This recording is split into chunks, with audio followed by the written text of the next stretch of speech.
ஏன்டா இந்த லூசா பார்த்தாடா நேஷனல் கிரஷ்னு சொல்றீங்க? இது ராஷ்மிகா இல்ல கிரிஞ்சுமிகான்னு சொல்லிட்டு ப்ரூவ் பண்ணிக்கிட்டே இருக்கு. இப்போ ரீசெண்டா புஷ்பா 2 அல்லு அர்ஜுன் சாரி கட்டி நடிச்சிருக்க மாதிரி ஒரு சீன் இருக்கும். அதை வச்சு ராஷ்மிகா ஒரு இன்டர்வியூல அந்த மாதிரி யார் சாரி கட்டிட்டு கட்சோட நடிப்பா அப்படின்னு சொல்லிட்டு கேட்டிருக்கோம். சினிமா நாலேஜ் கொஞ்சம் கூட இல்லங்கிறதுக்கு தான் ப்ரூஃப்.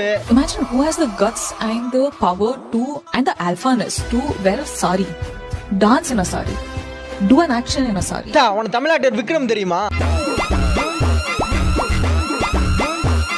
ஒரு மூவிக்காக திருநங்கை கேரக்டர்ல நடிச்ச சரத்குமார் தெரியுமா? பிரைம்ல இருந்த ஆக்டர் படம் ஃபுல்லா சாரி கட்டி நடிச்சது தெரியுமா? நீ உண்மையாவே தளபதி ஃபேன் தானா? சூப்பர் ஸ்டார் கேள்விப்பட்டிருக்கியா? விண்வெளி நாயகன் படம் ஃபுல்லா சாரி கட்டி நடிச்சது தெரியுமா? என் தலைவன் விஜய் சேதுபதி கேள்விப்பட்டிருக்கியா? இவர் கெட்டப்ப பார்த்து பொண்ணுங்களே பொறாமப்பட்டுச்சு.